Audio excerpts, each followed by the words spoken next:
पता है कि वो विकेट नहीं भी ले रहे तो भी उनका आज आप खौफ देखें Impact है। नहीं उनका खौफ बन गया है। देखो फहीम, सबसे मुश्किल टाइम पे उस वक्त भड़कास लग रही थी। एक बॉलर आता है जो कि पहली दफा पीएसएल रेगुलरली खेल रहा है और वो आउटस्टैंडिंग शो दिखा देता है। भाई टेम्परामेंटली स्ट्रांग है ना, और देखना ही यही है कौन से प्लेयर इंटरनेशनल लेवल पे जाके घबराएंगे नहीं।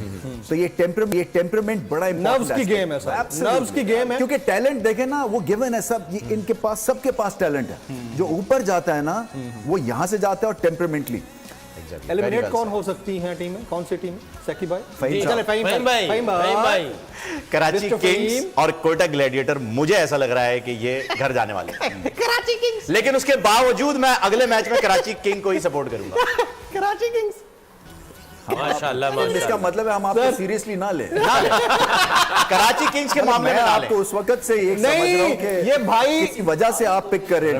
रमीज भाई, किंग्स के साथ दिल जुड़ा हुआ है, मैं मजबूर हूं। रमीज भाई ये दिल नहीं जुड़ा हुआ भाई, गोरकन का काम कर रहे हैं, उनको आगे तक दफना के आएंगे। तो वसीम भाई क्या कर रहे हैं? माफ कीजिएगा वसीम भाई, सॉरी। सकी भाई, पॉइंट्स टेबल देख लिया आपने, मुल्तान सुल्तान इस्लामाबाद यूनाइटेड इसी को यही जा रहे हैं फाइनल में, आपको ये लगता है? अभी it's too early to predict, फिर भी ये वो शादाब से पूछ के बताएंगे। नहीं, अभी वैसे इस्लामाबाद यूनाइटेड ने सिर्फ 2 मैच खेले जी, एक हारा, कम से कम 3-4 तो मैच हो, टीम बैलेंस को तो देखते हुए हम यू नेवर नो, कोई निगल्स इंजरी भी आ सकती है, एकदम कुछ ऐसी चीजें हो सकती हैं। लग तो यही रहा है, बट आगे जाके 5-4 मैचों के बाद जाके जो है ना वो कह सकते हैं कि शक्ल थोड़ी बाज़ हो जाएगी।